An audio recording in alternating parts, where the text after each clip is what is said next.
Camada 8. Olá, querido ouvinte, seja bem-vindo a mais um episódio do Camada 8, seu podcast sobre infraestrutura da internet, redes e tecnologia. Eu sou Eduardo Barazal Morales. E eu sou Antônio Marcos Moreiras. E o tema do nosso episódio de hoje é o Wi-Fi 7. Nós vamos falar sobre as redes sem fio e a evolução dos diferentes padrões do Wi-Fi. E esse é mais um episódio do quadro Roteamento de Ideias. Inscreva-se e compartilhe. Procure o Camada 8 na sua plataforma de podcast favorita e inscreva-se. Compartilhe esse episódio com o pessoal do trabalho, da faculdade, com seus amigos. E agora, você também pode acompanhar o Camada 8 pelo YouTube e YouTube Music. Visite o nosso canal no YouTube, o NickBR Vídeos, navegue até a aba Podcasts e dê o play no episódio que deseja ouvir. E se você usa o Spotify, você pode ativar o sininho para ser avisado de novos episódios. Mas antes de começarmos o nosso episódio, eu gostaria de dar os avisos iniciais. Anote na sua agenda a data da Semana de Infraestrutura da Internet no Brasil. Ela vai acontecer do dia 9 a 13 de dezembro de 2024, aqui em São Paulo. E o X Fórum Regional da Edição Norte também vai acontecer no dia 23 de agosto, em Manaus, Amazonas. E para complementar, daqui a alguns dias teremos a live Intra-Rede sobre cabos submarinos na América Latina, que vai acontecer no dia 28 de agosto de 2024, às 10 horas, horário de Brasília. Anote na sua agenda e se inscreva para acompanhar a transmissão ao vivo no nosso canal do YouTube e Facebook. Sem mais delongas, o convidado de hoje é o Samuel Henrique Buck Brito, gerente técnico da Ubiquiti. Então toca a vinheta e vamos para a entrevista. Roteamento de ideias. Então, Samuel, é um prazer receber você novamente aqui no nosso podcast, o Camada 8. Primeira vez aqui a gente conversou um pouco mais sobre o Wi-Fi, como funcionava ali a questão do 2.4, 5. E agora a gente está te chamando de volta para conversar sobre algumas novidades que estão surgindo nesse momento aí na área de Wi-Fi. Mas antes, a gente gostaria que você se apresentasse de novo. Muitos ouviram o primeiro episódio, mas alguns só vão ouvir esse episódio mais novo. Então a gente queria saber um pouquinho. Quem é o Samuel? Fala um pouquinho de você. Muito bem, obrigado, Eduardo, pelo convite aí novamente. Faz acho que pouco mais de um ano que a gente fez nosso último podcast, onde a gente falou de Wi-Fi de maneira geral, né? Hoje a nossa ideia é falar um pouco mais específico dos padrões mais atuais, mas eu sou gerente técnico da Ubiquiti no Cone Sul da América Latina, no Chile, na Argentina, e a Ubiquiti é hoje um dos 3 maiores fabricantes de Wi-Fi corporativo do planeta, então a gente é muito focado na temática do nosso podcast de hoje. Então, e naquela época a gente conversou um pouquinho ali sobre o Wi-Fi 4, Wi-Fi 5, pincelamos aí o Wi-Fi 6, o Wi-Fi 6E, e agora a gente quer falar sobre a novidade, né, que surgiu agora em 2023, que é o Wi-Fi 7, né? E a gente queria saber se ele já é padrão, como foi essa evolução do Wi-Fi? Eu me lembro que na última gravação que a gente fez, pouco mais de um ano, eu comentei com vocês o seguinte, falei, olha pessoal, fiquem atentos que hoje, naquele momento, o Wi-Fi 7 não é um padrão ratificado pelo I3E, né, e ele não existe ainda, o que existem são provas de conceito, mas ele está em vias de ser padronizado. Bom, agora passado um ano, a gente tem um contexto um pouco diferente, né, o padrão Wi-Fi 7, ele já é certificado pela Wi-Fi Alliance desde janeiro de 2024, então a gente está falando de um padrão que existe de fato agora, embora ele ainda não tenha sido votado, ratificado internamente dentro dos grupos de trabalho do I3E. A previsão dele ser votado é agora no final do ano, 2024, mas a partir do momento que a Wi-Fi Alliance, que é uma entidade, um consórcio de empresas que faz o marketing do Wi-Fi e promove o Wi-Fi, certificou o padrão, foi feito ali um acordo com o I3E para que o desenvolvimento do padrão fosse congelado e desde aquele momento todos os esforços do I3E daqui para frente estão voltados para o Wi-Fi 8, que é o nosso próximo padrão de Wi-Fi aí previsto para 2028. Mas respondendo então objetivamente, hoje o Wi-Fi 7, diferente daquele momento, é um padrão já certificado e a gente tem produtos homologados no Brasil, inclusive produtos no portfólio da Ubiquiti, no portfólio Unify. Samuel, vamos voltar um pouquinho atrás. Eu entendi então que o Wi-Fi 7 já é uma realidade, pelo menos no sentido de ser um padrão já bem definido e já temos até alguns produtos. O Wi-Fi 6. O Wi-Fi 6 ainda está meio meio que começando no mercado. Eu sei que já tem vários produtos, os equipamentos mais top de linha, aí, mais sofisticados, mais caros também, eles já suportam Wi-Fi 6. Mas qual que é o foco dessa tecnologia? Alguma tecnologia VIP? É uma tecnologia que vai ser para todo mundo usar? É qualidade da experiência de usuário? Qual é a diferença, as principais diferenças do Wi-Fi 6 para as tecnologias anteriores? Boa, legal. Essa é uma boa pergunta porque, particularmente o Wi-Fi 6, que é o que a gente chama hoje de padrão atual de Wi-Fi no mercado, do ponto de vista, inclusive, de disseminação de equipamentos, ele é um marco na história do Wi-Fi. Se a gente olhar para os 25 anos de história do Wi-Fi, o Wi-Fi 6, ele pela primeira vez na história do Wi-Fi, ele teve uma mudança na tecnologia de transmissão. Eu vou explicar um pouco detalhado daqui a pouco isso para vocês, mas que fez com que o Wi-Fi virasse o foco daquilo que sempre foi o foco histórico. O que foi o foco histórico? Então vamos falar assim, de padrões Wi-Fi que hoje existem no mercado, na história do Wi-Fi. O que a gente tem hoje sendo fabricado de chipsets Wi-Fi no mercado? O Wi-Fi 4, que é o padrão .11n, o Wi-Fi 5, que é o padrão. O Wi-Fi 4 a gente fala que é legado, mas ele ainda é fabricado sendo legado. O Wi-Fi 5, que é o .11ac, o Wi-Fi 6, que é o .11ax, e inclui o 6e, a gente fala disso mais pra frente também, e agora o Wi-Fi 7, que é o BE. Bom, dessas tecnologias todas, se a gente olhar internamente para a questão mais técnica da definição da camada física, lá nos grupos de trabalho de 3E, cada uma dessas tecnologias tem um apelidinho técnico internamente entre os engenheiros, né? E aí o apelidinho do Wi-Fi 4 é HT, High Throughput, vazão, velocidade, né? Speed Test. O apelidinho do Wi-Fi 5 é VHT, Very High Throughput. O foco continua velocidade. E assim o Wi-Fi foi se construindo enquanto tecnologia desde que surge com os primeiros padrões em 99. O Wi-Fi 6... pela primeira vez na história do Wi-Fi, ele vira essa chave do foco na velocidade e ele foca no que a gente chama de eficiência, uso otimizado do meio, né? Então, o apelidinho técnico do Wi-Fi 6, ele é HE, High Efficiency. Então, mudou aquele foco do throughput. Por quê? Porque o problema é o seguinte, para eu continuar adicionando cada vez mais velocidade nos novos padrões de Wi-Fi, eu preciso não só de novas tecnologias, por exemplo, de modulação para transmitir símbolos mais complexos e tudo mais, mas eu preciso de mais espaço, mais banda, mais faixas de frequência. E aí, historicamente, para acomodar isso, o Wi-Fi foi aumentando as larguras de canal. Só que o Wi-Fi é uma tecnologia, a gente já falou isso no podcast lá do anterior, episódio anterior, que trabalha com faixas de frequência não licenciadas e esse espectro, ele é finito, ele tem um limite. Ele é escasso, né? E a gente não pode simplesmente sair aumentando a largura de canal, que ele simplesmente acaba. Aí a turma, então, nos grupos de trabalho de 3E falou assim, bom, eu não tenho,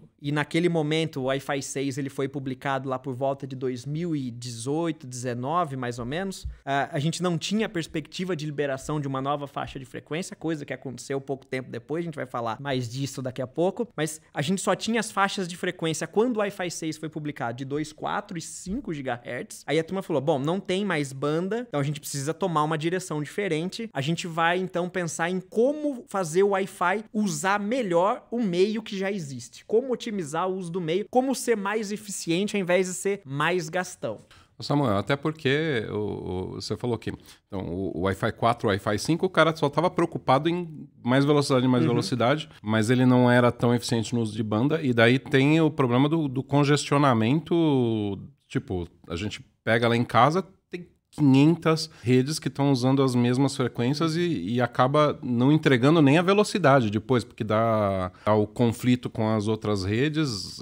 É por aí também a preocupação de ter mais eficiência e usar melhor a banda? Exatamente, porque para eu poder acomodar mais dispositivos conectados sem ter mais banda disponível, qual foi a estratégia que a gente adotou com o Wi-Fi 6?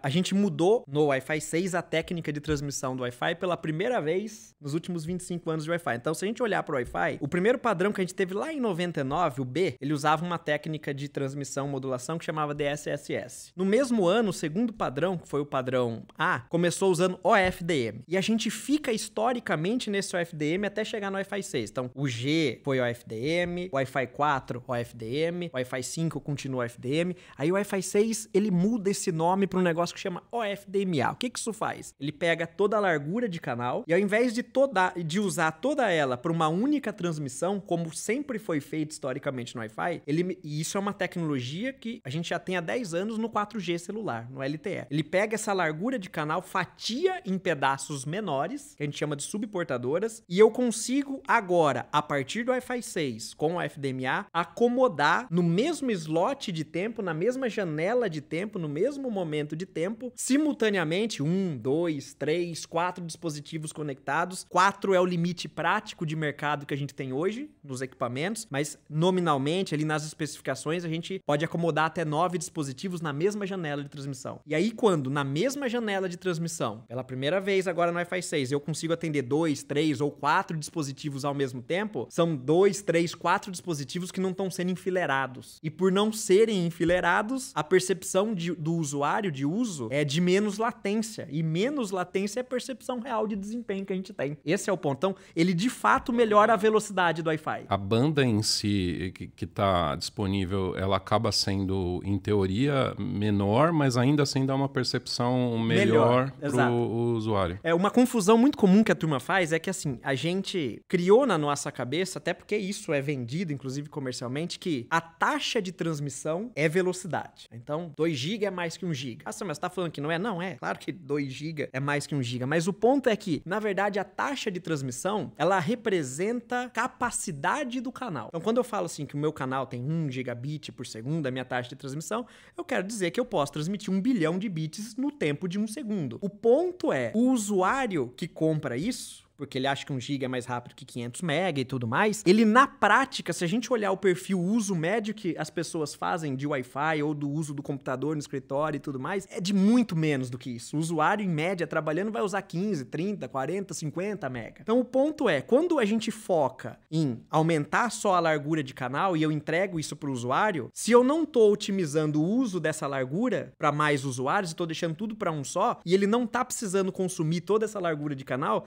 eu estou perdendo em latência, que vai ser percepção real de velocidade. Então, a largura de banda, a gente confunde muito ela com velocidade, porque existe sim uma relação direta. Qual é a relação direta? Se eu tenho uma demanda de 300 MB e eu tenho um link de 100 MB, naquele mesmo instante de 1 segundo, 200 MB da minha demanda não estão sendo atendidos. Isso é enfileiramento, aumenta a latência. Agora, se eu tenho 300 MB, a minha demanda é de 30 MB, eu mudar esses 300 MB para 1 GB não muda absolutamente nada na experiência do usuário. Percebe o ponto? Então o Wi-Fi se preocupou a partir do Wi-Fi 6 em não só aumentar a possibilidade das taxas de transmissão para o usuário final, que é normalmente o enfoque de marketing, mas eu costumo dizer que do ponto de vista prático é o menos importante, mas é em fazer um uso inteligente do meio para acomodar nesse mesmo meio mais clientes sendo atendidos em menos tempo. Mas esse mesmo meio aí, são as mesmas frequências dos Wi-Fis anteriores? Quer dizer, o Wi-Fi 6 opera em 2.4 GHz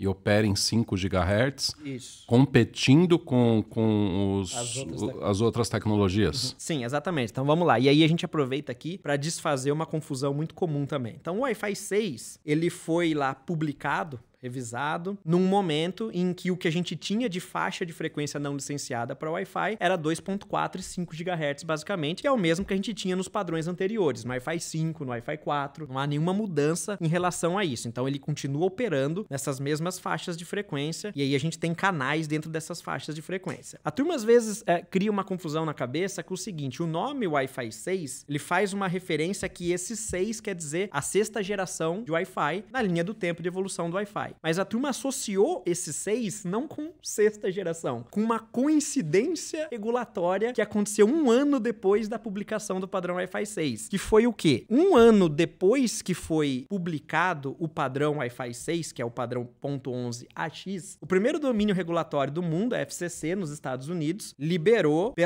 não pela primeira vez na história, mas em décadas de história do Wi-Fi, a última vez que tinha sido liberada a faixa de frequência não licenciada foi lá mais ou menos em 2003 nos Estados Unidos, 2004 na Europa, mais ou menos 2003, 2004. E em 2020, a gente teve lá o primeiro domínio regulatório do mundo dos Estados Unidos liberando para uso não licenciado, portanto, também para Wi-Fi, não exclusividade de Wi-Fi, mas também para Wi-Fi, uma nova faixa de frequência, 6 GHz. E aí as pessoas acabaram associando que Wi-Fi 6 é 6 GHz, e não é. Wi-Fi 6 foi publicado no momento que nem existia 6 GHz. Então, ele é AX em 2, 4 e 5. Só que, aí o que aconteceu? Quando a gente tem a liberação de uma nova faixa de frequência para uma tecnologia, um serviço, como por exemplo o Wi-Fi, se essa faixa de frequência não é utilizada ali num curto prazo, o domínio regulatório, isso em todos, no mundo todo, ele tem como obrigação rever o uso dessa faixa e eventualmente até realocar se ela não for devidamente usada. Então a indústria de Wi-Fi falou, poxa, a gente tá com previsão de publicação do próximo padrão de Wi-Fi, que é o Wi-Fi 7, em 2024. Não dá pra gente esperar esses anos pra usar 6 GHz. Então o que a indústria fez? Pegou o mesmo padrão Wi-Fi 6, exatamente o mesmo padrão Wi-Fi 6, que é o 11AX, e colocou ele pra operar nessa nova faixa de frequência, que eu falo pra turma assim, a nova faixa de frequência de 6 GHz não é um recurso tecnológico, é uma questão regulatória, é um meio, é um insumo novo que foi liberado pra gente operar o Wi-Fi. Então as tecnologias do Wi-Fi 6 continuam as mesmas no Wi-Fi 6 em 6 GHz. Só que a gente deu um nome diferente para esse Wi-Fi 6 em 6 GHz, só para o usuário, quando for comprar um equipamento, saber que o equipamento dele suporta essa nova faixa de frequência, que é 6E, ED Extended, estendido. A única diferença, então, entre o Wi-Fi 6 e o 6E Faixa de frequência. É a faixa de frequência, que um dispositivo que tem o 6E, ele está também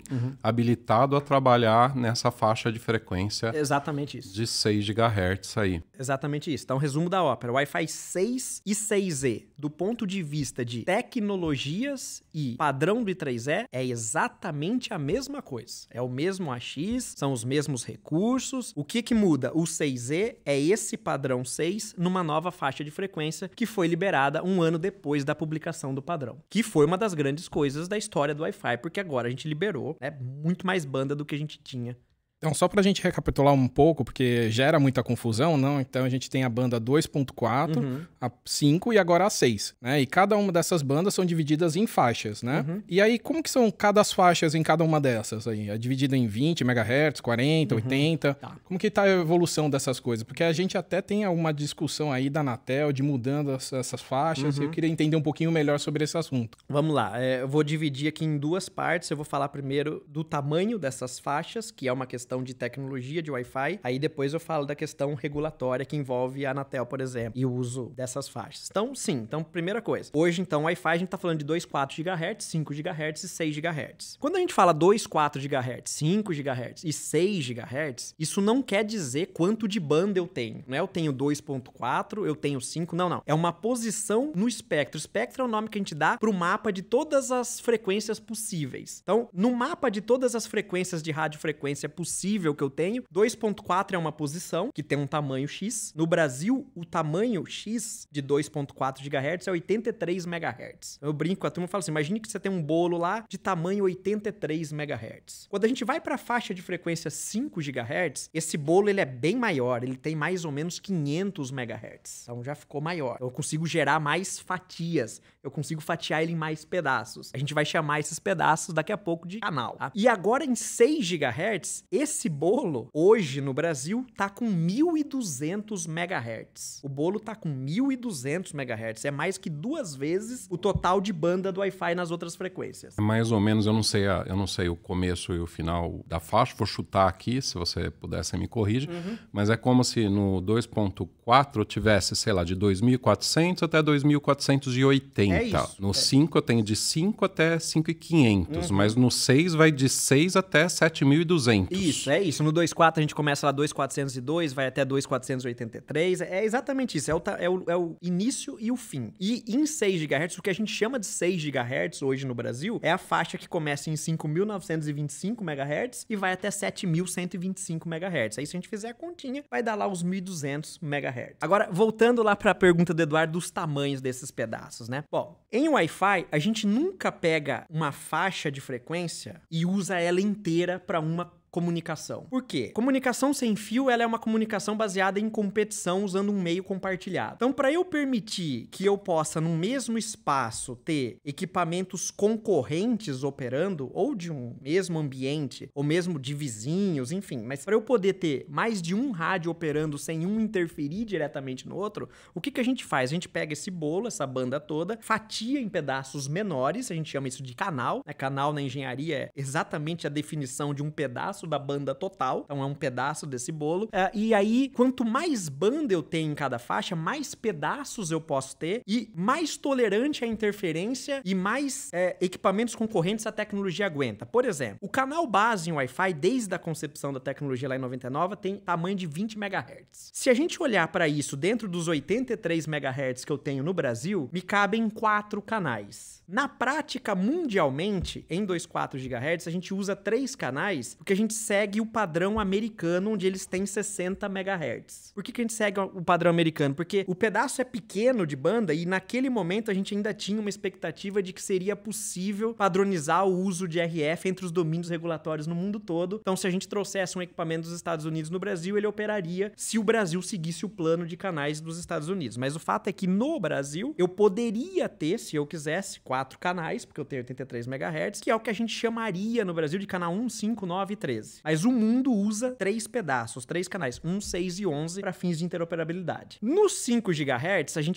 a gente passa a ter 25 desses pedaços de 20 MHz. Então, assim, veja que a gente já vai para um outro nível de capacidade de escalar a minha tecnologia. Eu costumo falar assim com o pessoal, ó, imagina que com os 3 canais de 2,4 GHz, esquece qualquer outra interferência externa. Eu consigo colocar numa mesma sala 3 rádios operando nessa mesma faixa de frequência 2,4, cada um num canal diferente, 1, 6 e 11, com 0 interferência entre eles. A partir do momento que eu começo a colocar o quarto, o quinto, aí eu tenho interferência. Quando eu vou para 5 GHz, então nessa mesma sala eu consigo colocar 25 equipamentos sem um gerar interferência no outro. Quando a gente vai para o 6, cabem agora nesses 1.200 MHz 59 canais de 20. Então aí eu consigo ter, às vezes a turma fala assim, mas Samuel, mas precisa de tudo isso? Quando a gente olha para o Wi-Fi em ambientes corporativos, precisa e muito. Imagina lá um prédio comercial no centro de São Paulo, com vários escritórios, várias empresas, cada uma com dezenas de APs. O único jeito de você garantir que essa tecnologia vai se comportar melhor e com menos interferência é como? É eu tendo mais pedaços e mais banda para eu poder alocar nesses rádios. E complementando, historicamente, o que a gente fez no Wi-Fi? O canal base é de 20, mas lembra que eu falei agora há pouco que a gente sempre focou nos novos padrões em mostrar mais taxa de transmissão para o usuário? Como que a gente faz isso na prática? Negócio que chama teorema de Shannon, né? Você aumenta a largura do canal. Então, hoje o Wi-Fi, a partir do Wi-Fi 4, ele começa a suportar canais de 40 MHz também, o dobro. Só que veja, quando eu aumento a largura do canal, eu aumento o throughput, a velocidade que o indivíduo vê na conexão, só que você concorda que o meu bolo tá tendo menos pedaços, né? Com menos pedaços, eu sofro com mais interferência. Então, a gente tem que tomar muito cuidado com essa abordagem, né? De aumentar a largura de canal para ver velocidade. É muito mais inteligente, do ponto de vista estratégico, assim, de escalabilidade, desempenho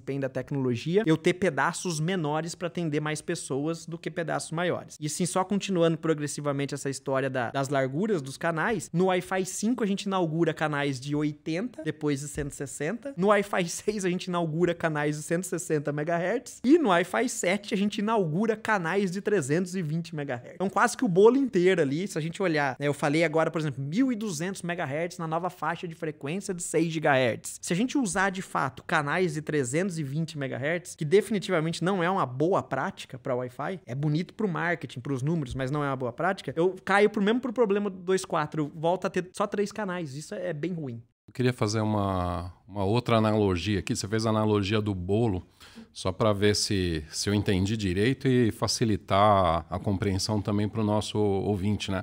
A gente está falando de frequências, de rádio, a gente está falando de um meio compartilhado aí, que é o ar, é o espaço vazio, vamos dizer assim, onde as radiofrequências estão lá sendo transmitidas. Mas se fosse um cabo, se a gente pudesse imaginar o ar, o meio de transmissão, como um cabo, então na frequência de 2.4 lá, eu tenho um cabo onde passa fininho, onde tem 4 pares de fibra lá dentro. Eu posso usar aqueles 4 pares, só que na prática os americanos só usam 3, então todo mundo só usa 3. E daí na frequência de 5 GB eu tenho um cabo um pouquinho maior que cabe em quanto você falou? São 25 canais. 25, como se eu tivesse 25 cabinhos ali. Sim. Pares de fibra, e na frequência dos 6 GB, hoje eu tenho 59 cabinhos lá, mas parece que estão querendo tirar uns desses cabinhos aí. Isso, vamos lá. Essa é a segunda parte. E daí você falou que tá na prática, você não usa esses cabinhos tão fininhos lá dentro, você já tem uma padronização que permite agregar e você, talvez para você ter velocidades maiores, você está falando que não é uma boa prática, mas eu imagino que existam algumas aplicações específicas onde você precisa de um throughput do tamanho do mundo e que daí naquele caso específico seria bem interessante usar isso, ou talvez para aplicações futuras e algo do gênero. Mas como que é essa história aí do pessoal tá querendo tirar? Eu falei então para vocês que a gente tem aí 1.200 MHz de largura de banda hoje, liberados no Brasil para uso não licenciado, e quando eu falo uso não licenciado, o Wi-Fi então se enquadra dentro dessa categoria. Quando que essa decisão foi tomada? O Brasil foi o terceiro domínio regulatório do mundo a liberar 6 GHz como faixa de frequência não licenciada. Primeiro foi os Estados Unidos, depois foi a Arábia Saudita, o terceiro foi o Brasil, e o Brasil, como líder que é na região, encabeçou a América Latina, e depois do Brasil, outros países seguiram a gente também com 1.200, Argentina, Peru, Colômbia, né? E o que aconteceu historicamente? Em 2020, a Anatel publica uma resolução, que é a resolução 726, dizendo então que seria permitido o uso de 6 GHz no Brasil, de 5.925 a 725, ou seja, todos os 1.200, exclusivamente para uso indoor, não pode ser usado isso outdoor, isso é o que vale até hoje no Brasil, uso somente indoor, para uso não licenciado, aplicação WLAN, né, Wi-Fi. E só que naquele momento a gente ainda não podia usar de fato, porque a gente não podia certificar equipamentos, porque quando a Anatel publica a resolução é a normativa que diz o que pode, mas ela não diz exatamente como pode. Então, a gente ficou esperando aí mais ou menos uns 6 meses, um pouco mais, até ter a publicação de um ato, que foi o ato 1306, que veio em 2021, não em 20, em 21, que dizia lá atrás os requisitos técnicos dizendo como que o Wi-Fi ele pode operar, né? E naquele momento, tanto na resolução 2020, tanto no ato em 2021, a votação pela liberação dos 1.200 MHz para uso não licenciado no Wi-Fi no Brasil foi unânime, tá? Foi só unânime a decisão. Naquele momento teve consulta pública, discussão, né? A sociedade participou, as empresas, operadoras, enfim. E aí o que aconteceu?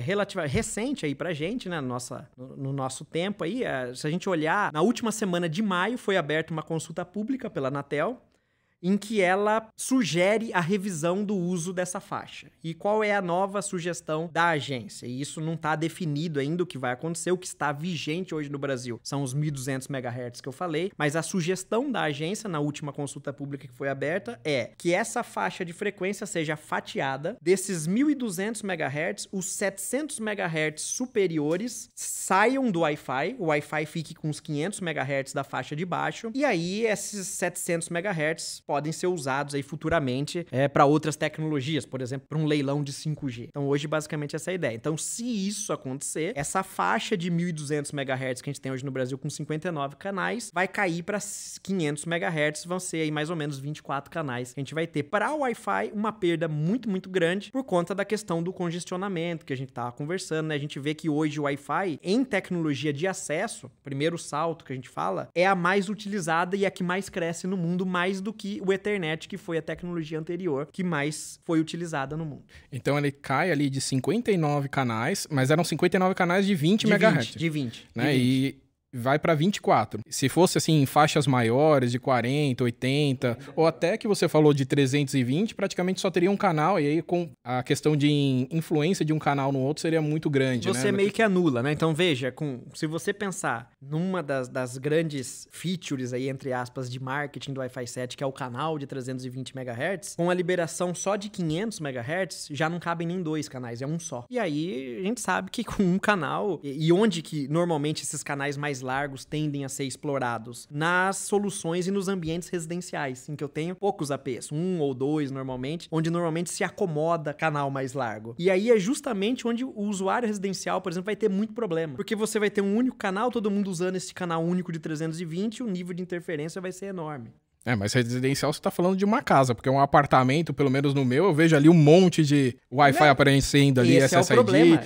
E aí não daria pra utilizar esses canais. Porque... Impossível, esse é o ponto. É um AP na sua casa, mas quantas casas vizinhas você tem? Esse é o problema de você não ter banda com mais canais pra operar no Wi-Fi. E por isso que é tão importante pro Wi-Fi, pra ele continuar evoluindo, essa banda toda. E uma outra coisa que eu costumo falar pra turma é assim, às vezes o pessoal fala assim, pô, Samuel, mas você concorda que 500 MHz é uma banda boa para Wi-Fi, né? A gente dobrou a banda de vocês e tudo mais, e eu concordo, em nenhum momento a gente fala que 500 MHz é pouco. O ponto é que essa faixa superior está provavelmente sendo redirecionada, sendo realocada, tudo indica, para 5G. E se a gente olhar historicamente, né, a gente teve o último leilão do 5G em 2021, a gente tem previsão de um próximo leilão do 5G em 2024, então os períodos entre os leilões estão curtos. Se a gente olhar historicamente, eu comentei agora há pouco, quando foi a última vez que a gente liberou faixa de frequência não licenciada para Wi-Fi, foi 2004. Então, aí a pergunta que eu faço, eu inverto, né? Eu faço assim, qual é a perspectiva que a gente vai ter de liberação de nova faixa de frequência não licenciada para Wi-Fi depois dessa liberação de 6 GHz? Esse é o ponto de preocupação.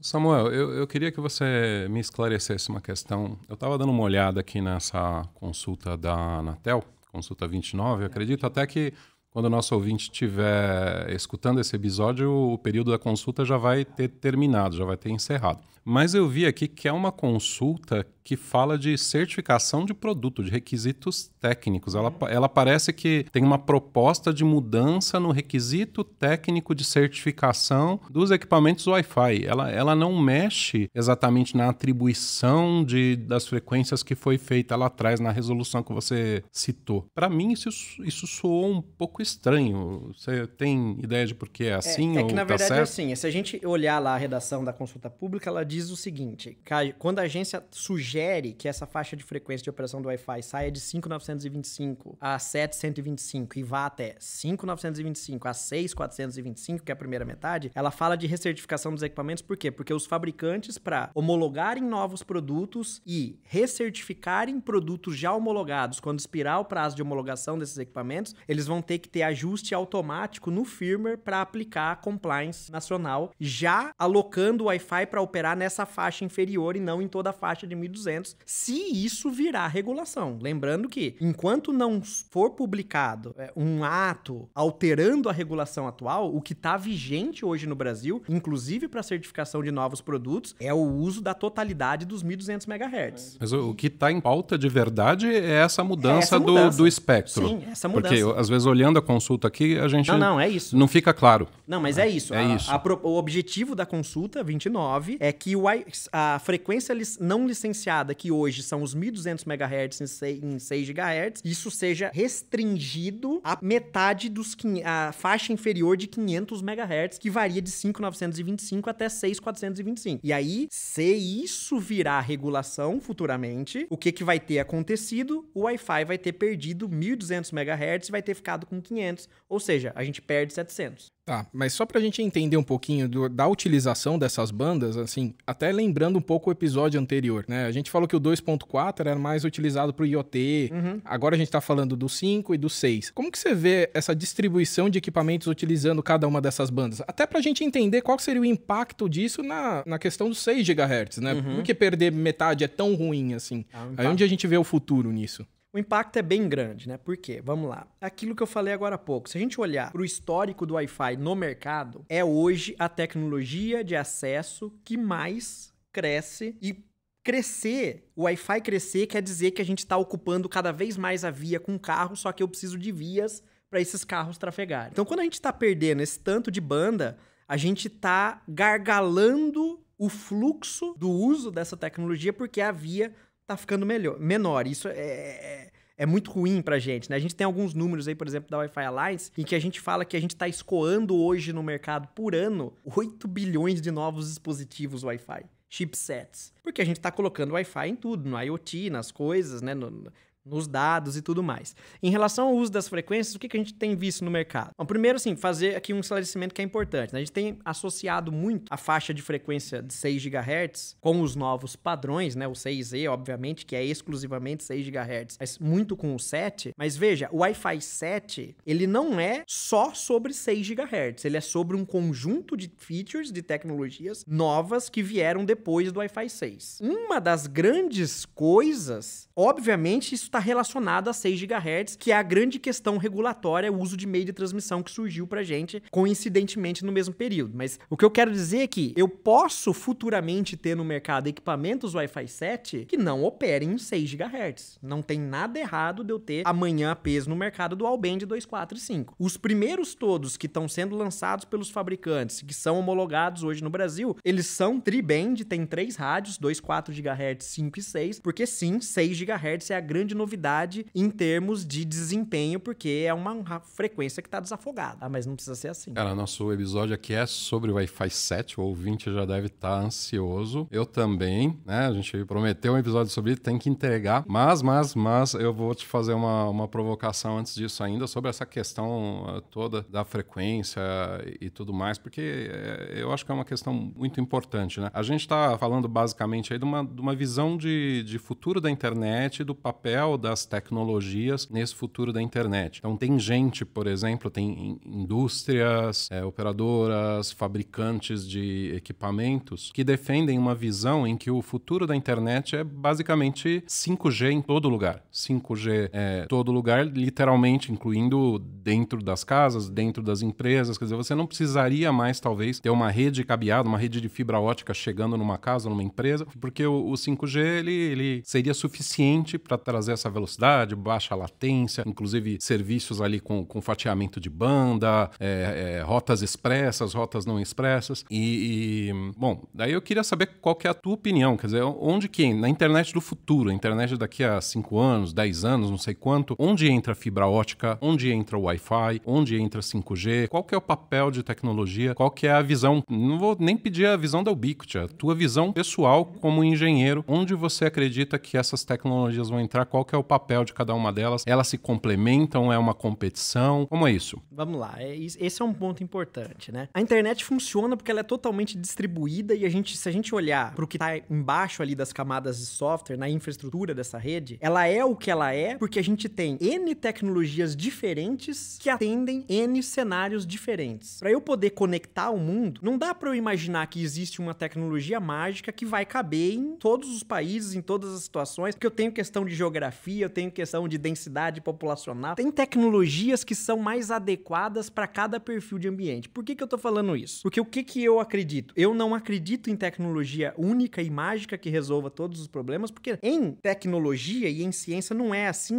tudo é um exercício de balança, não existe nada que é só benefício e zero desvantagem. Normalmente tem tecnologias que têm suas vantagens e obviamente ela tem suas desvantagens. Quando a gente olha para outras, isso se inverte. Então o que eu quero dizer? Eu acredito na questão complementar, ou seja, a gente precisa de todas essas tecnologias e particularmente quando a gente vai para questão de RF, aí que isso fica mais evidente ainda pelo seguinte: radiofrequência é um recurso finito. Eu não tenho RF infinito. Tanto é que é um dos bens dos países, né? Os bens de um país são sua terra, sua costa litorânea, seu meio aéreo. Isso inclui a regulação de espectro eletromagnético. É por isso que existem agências regulatórias. E um dos papéis mais importantes das agências regulatórias de telecomunicações, a Anatel, por exemplo, no Brasil, é organizar o uso desse meio RF, do espectro, dessas faixas, da melhor maneira possível para atender o interesse coletivo com as N aplicações que a gente tem. Por que eu tô falando isso? Pra gente é impossível o 5G sozinho atender tudo com as fatias, as bandas que ele tem, porque isso é finito. Não dá pra eu matar a fibra ótica e falar agora eu vou atender tudo via 5G, porque se eu fizer isso, eu vou saturar o 5G e a rede vai colapsar rapidinho. Eu preciso do offload, eu preciso da descarga via cabeado, via fibra ótica, mas eu preciso da descarga também via outras tecnologias RF, que são as outras faixas de frequência, as faixas RF, que estão alocadas para uso licenciado para outros serviços, por exemplo, que não são 5G, por exemplo, satélite, também igualmente importante. Então, quando eu tenho faixas de frequência de serviços diferentes e todos eles sendo usados em paralelo, eu estou otimizando o uso de RF para ter, no final das contas, internet para mais pessoas. Esse é o ponto. E o Wi-Fi é importante nesse quesito, por quê? Porque o Wi-Fi é como se ele fosse um tradutor. Como assim, Samuel? Por que a gente quer o G celular, ou eventualmente ali o satélite móvel e tudo mais? Porque eu quero a questão da mobilidade no meu dispositivo. O Wi-Fi, ele é meio que um tradutor de tecnologias, porque a saída da conexão WAN, normalmente, não precisa ser, pode ser qualquer uma, mas normalmente é uma rede cabeada. Só que eu pego essa rede cabeada, então eu tô desafogando RF do 5G, e eu entrego pro terminal de acesso do cliente o RF numa faixa de frequência não licenciada que tá desafogando o 5G quando o cara usa. Bom, o episódio tá chegando nos 50 minutos, a gente precisa terminar. O Moreiras falou um monte e a gente não conseguiu falar de Wi-Fi 7. Não, piada, a gente vai continuar. Vamos ter que falar de Wi-Fi 7. O que é o Wi-Fi 7, Samuel, pra gente? quando ele foi lançado, o que ele tem de novo comparado com o Wi-Fi 6? Tá, vamos lá. Bom, o Wi-Fi 7 é o novo, atual, novíssimo padrão de Wi-Fi que a gente tem, que foi certificado pelo Wi-Fi Alliance agora em janeiro de 2024 e que está em vias de ser aprovado pelos grupos de trabalho de 3E, que vai ser o que a gente vai chamar de padrão .11BE. Atual padrão de Wi-Fi. Esse é o Wi-Fi 7. O que ele tem de diferente? Bom, o Wi-Fi 7 tem um conjunto de recursos bem mais avançados do que aqueles que a gente teve no Wi-Fi 6, que foi o padrão anterior. Então, alguns desses recursos. Por exemplo, o Wi-Fi 7, ele usa uma nova técnica de modulação. Para eu poder transmitir bits da computação para o meio RF, eu tenho que transformar esse sinal digital dos bits em ondas. Faixas em ondas eletromagnéticas são os sinais onde esses bits estão sendo transmitidos na minha portadora. E a gente faz isso através de uma técnica que a gente chama modulação. Modular é converter do digital para o analógico. O Wi-Fi 7, ele usa modulações mais complexas que me permitem carregar nas ondas mais bits por símbolo. Então, só para vocês terem uma medida de comparação, no Wi-Fi 6, eu carrego 10 bits por símbolo. Isso é uma modulação que chama 1024 QAM. No Wi-Fi 7, eu tô com 12 bits por símbolo, 4096 QAM, isso chama. Ou seja, em termos de velocidade, se eu tiver um bom sinal próximo do AP, ele é 20% mais eficiente porque ele consegue representar mais símbolos dentro dos seus sinais. Isso é uma das características, não é a mais importante. A mais importante eu vou chegar daqui a pouco. Outra característica, o Wi-Fi 7 é o primeiro padrão de Wi-Fi, na linha de tudo aquilo que a gente veio falando até agora, que suporta canais tão largos quanto 320 MHz. Lembrando que isso é lindo do ponto de vista de marketing para eu mostrar que eu consigo taxas de transmissão enormes, né? Taxas de transmissão de 4.8 gigabit por segundo, por exemplo, mas não quer dizer que na prática isso seja eficiente, mas enfim, é um recurso também. Mas ele tem outros recursos que tornam ele muito mais interessantes. 3, particularmente, eu vou falar, que são muito importantes. Vamos lá.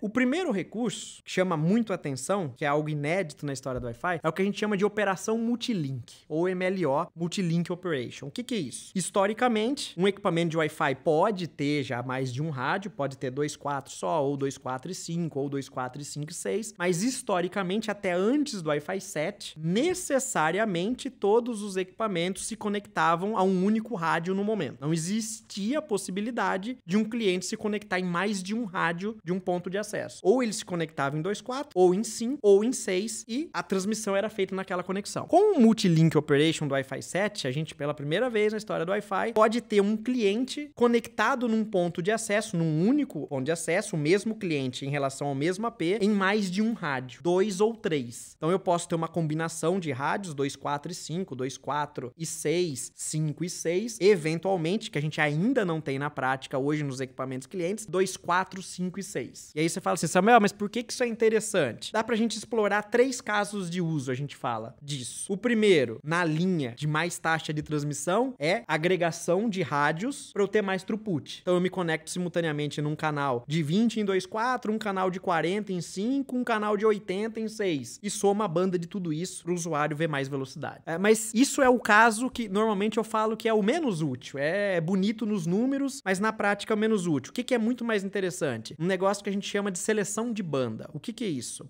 A gente vai ter a transmissão, o meu cliente conectado simultaneamente em 2 ou 3 rádios, analisando o status de cada rádio, de cada canal em que ele está conectado e escoando os quadros de saída por momento, naquele momento, para o rádio que tiver melhor. Então eu tenho 10 quadros para escoar. O meu dispositivo cliente vai estar conectado nos 3, mas ele só vai transmitir em um por vez, até para economizar a bateria, porque é ruim para o dispositivo cliente se conectar em múltiplos rádios simultaneamente e usar esses rádios porque ele gasta a bateria, mas eu tenho 10 quadros para entregar. Eu vou entregar um no canal de 6 GHz, outro no canal de 6 porque agora ele tá melhor, outro no de 6 de novo porque ele tá melhor, agora eu vou pro de 5 porque ele ficou melhor, agora eu eventualmente vou pro de 2.4 porque pode ter acontecido dele ficar melhor, o próximo eu vou mandar para 6 de novo, agora eu vou mandar para 5. Então, isso, na prática, impacta para o usuário em experiência de menor latência, porque naquele momento está sendo escolhida a melhor saída com as melhores condições de link para aquele quadro ser despachado. Esse é o segundo caso de uso, que é o que a gente entende que é o mais atrativo e que é o que a gente tem visto sendo lançado nos primeiros equipamentos clientes Wi-Fi 7 que estão surgindo no mercado, que ainda são poucos, do lado de clientes. Então, só para entender, o seu celular, ele vai estar lá marcando lá o Wi-Fi 7, vai marcar lá com as ondinhas 7 e ele vai se conectar com o Access Point, lá o roteadorzinho, num SSID que vai estar lá 6, 5 e 2.4. E aí ele vai poder escolher. Exato. E aí vai melhorar a latência para Exato. ele, a experiência de uso. Tá. É exatamente isso. É exatamente isso. E a segunda vantagem? Além de ter um uso mais eficiente da própria faixa de frequência, Exatamente. por conta da questão de mais informações por símbolo. Exatamente. Então a gente está somando tudo isso. Aí o terceiro caso de uso, então veja, o primeiro caso de uso, mais throughput. Eu estou somando os rádios. Esse mais throughput, no linguajar técnico, é o que a gente chama de multilink multiradio. Eu estou conectado em múltiplos links e estou transmitindo em múltiplos rádios. Isso foi a agregação, foi o throughput, que é o que eu falei que não é o mais interessante no mercado porque gasta a bateria do cliente. Aí o que é o caso que a gente vê como mais interessante no mercado, que é o que os clientes estão suportando, que a gente chama de multilink single radio. Eu tô conectado em múltiplos links, mas eu transmito num único rádio por vez. Escolhendo sempre o Sempre o melhor. de uma forma que vai dar a melhor experiência para o usuário. Exato. Sempre escolhendo o melhor naquele momento para entregar menos latência. E é o melhor assim, não é que conectei, agora eu vou ficar sempre escolher esse e vou usar os próximos 10 Não, minutos. é Não, é dinâmico um mesmo. frame por vez ali. Exatamente, é dinâmico, é por condição de link. Então isso é muito interessante. Um terceiro caso de uso possível, que ainda não existem clientes no mercado, mas a gente prevê para equipamentos médicos, para a indústria mais crítica, mineração, é a redundância de link. O que é isso? Eu mando a mesma informação, o mesmo quadro, por 5 e 6 GHz, por exemplo. De evento, eu não tenho nada de vantagem de throughput, mas eu tenho de confiabilidade, porque se um rádio sofrer interferência, eu recebo a informação sem ter que retransmitir. Então essa é uma possibilidade. Falando de mais recursos, vamos lá. Então a gente falou da modulação mais rápida, 4K QAM, que é o 4096 QAM, a gente falou do Multilink Operation. Uma outra coisa que a gente tem é que, como agora a gente está trabalhando com canais mais largos, então começa a ser uma realidade canais de 80 MHz, começa a ser factível, 160 eventualmente, a gente tem um novo recurso. O problema dos canais mais largos no Wi-Fi é que quando eu, por exemplo, pegava um canal de 80 ou de 160, se houvesse um ponto de interferência em um pedaço, por exemplo, de 20 MHz desse canal, eu perdia esse canal todo, basicamente. Ou uma parte grande, uma metade grande dele. Tinha que reduzir, fazer o fallback para um canal padrão menor. Hoje, no Wi-Fi 7, a gente tem um recurso que chama Channel Puncturing, que seria aí, ao pé da letra, a punção do canal, né, extração do canal, que faz o quê? Se eu tenho lá um canal de 80 ou de 160 MHz, tem que ser pelo menos de 80. Isso não pode ser com canais pequenos, entre aspas, de 40 e 20. De 80 ou 160. E há uma incidência de interferência dentro desses 160, só num ponto de 20 MHz, eu recorto esses 20 MHz e continuo usando as bordas, todo o restante desse canal, sem perder o uso desse canal. Esse é um recurso interessante também. Um último recurso, assim, também que vale a pena mencionar, que é bem interessante, é o que a gente chama de Enhanced QoS, né? O QoS melhorado. O nome técnico lá embaixo dos padrões é RTWT, né? O Restricted Target Wake Time. O que é isso? No Wi-Fi 6, a gente inaugurou um recurso interessante para IoT. Vocês vão entender porque que eu voltei aqui para vocês, porque esse novo do 7 vai ser a evolução disso. No Wi-Fi 6, a gente inaugurou um recurso novo interessante para IoT, para economizar a bateria nos dispositivos, chama TWT, em que o AP, quando o cliente está se associando com o AP consegue negociar individualmente por cliente sessões de tempo individuais para o cliente dormir e economizar a bateria. Até antes do Wi-Fi 6, no Wi-Fi 5, o modo de economia de energia nos clientes, obrigatoriamente os clientes tinham que acordar a cada 100 milissegundos para ver se tinha quadro chegando para ele. Todos os clientes. Não existia tempo de dormir diferenciado por cliente. O Wi-Fi 6 inaugura um negócio novo, que é o TWT, em que o AP pode acordar com o cliente quanto tempo ele quer dormir. Então, por exemplo, um sensor de telemetria que coleta dados do ambiente e envia esses dados para um servidor a cada 12 horas. Ele ficar acordando a cada 100 milissegundos, eu tô gastando bateria à toa. Então ele pode, a partir do Wi-Fi 6, ele pode negociar com o AP o seguinte: AP, eu vou dormir por 12 horas, daqui 12 horas você me acorda, eu troco os dados com você, vida que segue. Legal. Por que eu falei disso e qual vai ser a relação disso com esse QoS melhorado do Wi-Fi 7? O Wi-Fi, ele sempre foi probabilístico em relação à transmissão. O que eu quero dizer com isso? Eu não tenho garantia nenhuma de que um cliente vai conseguir fazer uma transmissão. Ele tem que conseguir o que a gente chama de janela de oportunidade. Ele tem que pedir uma transmissão, encontrar um momento apropriado em que outros não estejam falando para ele conseguir a vez dele. O fato é que ele tem que conseguir a vez dele, sem nenhuma garantia de que ela exista. O TWT, como ele negocia janelas de tempo entre o AP e o cliente, para o cliente e o AP se conversarem, A turma dos grupos de trabalho lá do BE, do Wi-Fi 7, olhou para isso e falou, olha, eu posso pegar esse recurso do Wi-Fi 6, que é o TWT, e negociar essas janelas de tempo AP cliente para criar pela primeira vez no Wi-Fi comunicações determinísticas, em que eu posso fazer assim, eu vou reservar uma janela de tempo para aquele cliente falar na célula. E aí o Wi-Fi começa a ficar mais convidativo como tecnologia para aplicações de missão crítica, onde eu preciso garantir que o cliente vai ter uma janela de tempo reservada para ele. Então isso é o que a gente chama de QoS melhorado, em que o AP vai conseguir negociar com o cliente para dar para ele uma janela determinística para ele falar sem ele precisar disputar o tempo. O AP vai limpar o meio para o cliente e vai falar assim para a rede, turma, vocês seguram aí a comunicação, que agora essa janela de tempo já está reservada para outro cliente. Esse é um recurso bem interessante também do Wi-Fi 7, que coloca ele aí num outro nível de tecnologia. Interessante todas essas colocações, porque agora a gente consegue perceber a importância do Wi-Fi na nossa conexão, né? Porque o que a gente vê, às vezes, um provedor de internet comprando ali o roteador Wi-Fi, colocando na casa do cliente, mas ele nem se preocupa, né? Muito com a qualidade do Wi-Fi. Ele acaba querendo comprar preço, né? Então ele vai lá no roteadorzinho mais barato e ele tá perdendo todas essas vantagens, né? Que tem o Wi-Fi 6, o Wi-Fi 7, que vai melhorar a experiência do usuário dele. E nesse quesito, se ele melhorar o Wi-Fi, ele já tá melhorando a rede dele, né? E o usuário vai ficar mais feliz com aquela rede, vai acabar beneficiando ele de uma certa forma indireta, ele não está fazendo uma mudança assim estrutural na rede dele, no core dele, mas ele já está dando uma experiência muito melhor para o usuário. Eu acho muito interessante você ter colocado esse ponto de vista de que aumenta a velocidade, que você dá para trabalhar em múltiplos canais e muitas coisas mais. Mas eu queria saber, já existem muitos dispositivos no mercado que já estão trabalhando com Wi-Fi 7? Porque é uma coisa nova, né? Surgiu esse ano, não foi? Vamos lá.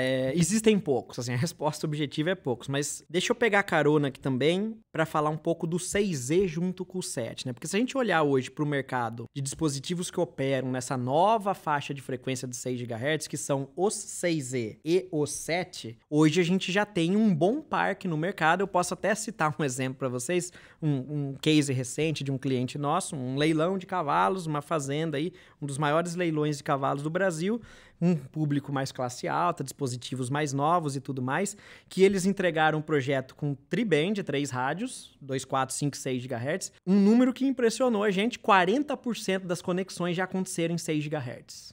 Então eu só dei esse exemplo para falar assim, já existe isso no mercado, né? Agora falando especificamente do Wi-Fi 7, o Wi-Fi 7, esse sim é muito novo, porque ele acabou de ser certificado recentemente e agora que os produtos estão sendo homologados. Então a gente já tem produtos homologados, o Ubiquiti, por exemplo, tem AP Wi-Fi 7 já no portfólio homologado, mas falando de parque de clientes, o que a gente tem assim hoje, sabidamente distribuído aí, disponível no Brasil e homologado em termos de equipamento? A gente tem o Galaxy Samsung S24, ele é um equipamento Wi-Fi 7 que é homologado no Brasil. A gente tem a placa BE200 da Intel, então para a turma atualizar a laptop, essa placa já é homologada, você já pode substituir nos laptops da sua empresa e você passa a ter Wi-Fi 7 só trocando essa placa. E aí a gente tem outros equipamentos que são equipamentos que ainda não estão homologados no Brasil. Por exemplo, Google Pixel 8... que mais? Deixa eu ver que eu lembro de cabeça. A gente tem um da Qualcomm, o Snapdragon também, que está homologado para Wi-Fi 7, que está indo nesses novos laptops ARM, que a Qualcomm está lançando com outros fabricantes. Mas são poucos. E um outro detalhe, e vejam, né? O Wi-Fi ele muda muito rápido, né? Um ano atrás a gente estava fazendo um podcast falando que o Wi-Fi 7 não existia, hoje a gente está falando que já existe. Aí hoje a gente está falando que existem poucos clientes, se a gente gravar outro daqui um ano, a gente já vai ver que esse parque já vai estar grande. Mas uma mensagem hoje que é importante para a gente saber que perspectiva que está o Wi-Fi 7 em relação a parque de clientes. Então vamos lá. Vamos falar de Apple, por exemplo. Não existe Wi-Fi 7 em dispositivos Apple hoje no mercado. Existe Wi-Fi 6E. Então existe 6 GHz, mas no 6E. 7 ainda não existe, nem nos últimos modelos. O 6E já está nos últimos modelos, tá? Então, por exemplo, o iPhone 15 Pro, 15 Pro Max são 6E. Windows 11 hoje, ele suporta a placa Wi-Fi 7, mas ele não suporta os recursos do Wi-Fi 7 que a gente estava conversando aqui. Por exemplo, Multi-Link Operation. Então, a gente tem perspectiva de que em 30, 60 dias já vai estar saindo uma nova versão do sistema operacional com suporte a esses recursos do Wi-Fi 7. Então, hoje o Wi-Fi 7 com esses recursos que eu comentei, que ainda são muito novos, eles basicamente são suportados no Linux e no Android. Ô Samuel, e eu, na hora de comprar um equipamento com suporte ao Wi-Fi 7, você falou desses novos recursos e você até citou, esse aqui é mais interessante, esse aqui é menos interessante e tal, mas eu tenho que ter cuidado de saber se o meu equipamento específico de Wi-Fi 7 suporta tal e tal e tal recurso, ou eu preciso só olhar lá se ele é homologado para o Wi-Fi 7? Via de regra, assim, desde de outubro de 2018, a Wi-Fi Alliance ajudou a gente, porque o Wi-Fi antes de outubro de 2018, os nomes eram muito complicados, né? Era 11N, aí o 7 seria 11BE, era muito complicado. Desde outubro de 2018, a Wi-Fi Alliance deu esses nomes geracionais para o Wi-Fi, que a gente fala hoje, Wi-Fi 4, 5, 6 e 7,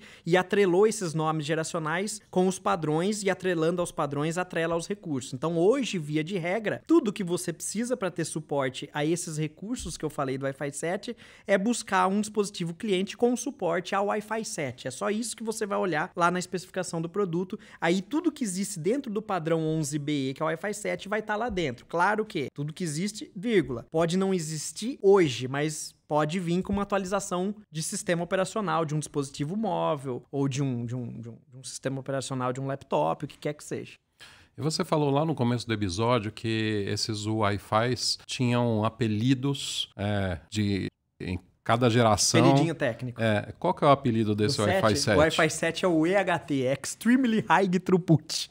Mais uma vez focando em velocidade. Em velocidade. É engraçado até porque pelas características todas que você citou aí, eu imaginei que seria de extrema eficiência, porque são todas... Não é porque ele manteve as características de eficiência do 6. Então, assim, o 6 foi a grande virada de chave do Wi-Fi para deixar ele eficiente. Então, o Wi-Fi 7 manteve as características de eficiência do 6, por exemplo, a FDMA, mas ele trouxe novos recursos com foco em velocidade. Então, por exemplo, o 4096 QAM que a gente falou, o canal mais largo, que mais que a gente falou? O Multilink Operation, se eu usar para agregação. E aí, mas assim, a boa notícia para a turma é que assim, o Wi-Fi 8, que a gente está prevendo para publicação lá por volta de maio de 2028, que vai ser o padrão BN, o apelidinho técnico dele vai ser Ultra High Reliability, confiabilidade, não é throughput, confiabilidade. Então, ele vai ter recursos para que ele seja ainda mais confiável. Então, isso é interessante porque já mostra pra gente uma mudança de direção mais focada nessa questão. Vixe, 2028, então só 2028. Em 2028 que a gente vai chamar o Samuel de novo pra gravar um episódio. Vai demorar, Samuel. Bom, Samuel, a conversa tá muito boa, mas o episódio já tá ficando muito longo, tá? A gente gostaria de agradecer, você gostaria de deixar um comentário final aí pros nossos ouvintes? Eu que agradeço mais uma vez a participação. A mensagem que eu deixo é que, assim, a turma que acompanha, né, essas discussões de Wi-Fi, a gente vê que o Wi-Fi, ele tá evoluindo muito rápido e essa evolução muito rápida do Wi-Fi vem junto com muita complexidade. Não tem muito o que fazer, né? Para eu conseguir todos esses novos recursos, a gente tá falando de entender como eles funcionam e tudo mais. E aí, assim, para quem tiver interesse em explorar mais a fundo toda essa discussão, não só do Wi-Fi 7, 6E, mas também como funciona a radiofrequência, tecnologia sem fio, a gente tem aqui parceria com o NIC-BR, a Ubiquiti Brasil com o NIC-BR. A gente tem 2 cursos que a gente oferece, que é o curso de Fundamentos de RF e Wi-Fi, que é também uma certificação da Ubiquiti, mais focado em fundamentos mesmo, como funciona a radiofrequência, fala também dos padrões de Wi-Fi, mas não focado em padrões específicos. E a gente tem também um mais recente que a gente lançou agora, que é o curso de Wi-Fi 7 e 6E, onde a gente tem 15 horas para fazer essa conversa de 1 hora aqui do podcast. Então fica aí o recado para todos que tiverem interesse. Quanto que custa o curso? O curso é gratuito. Olha só. Tudo isso. Que coisa.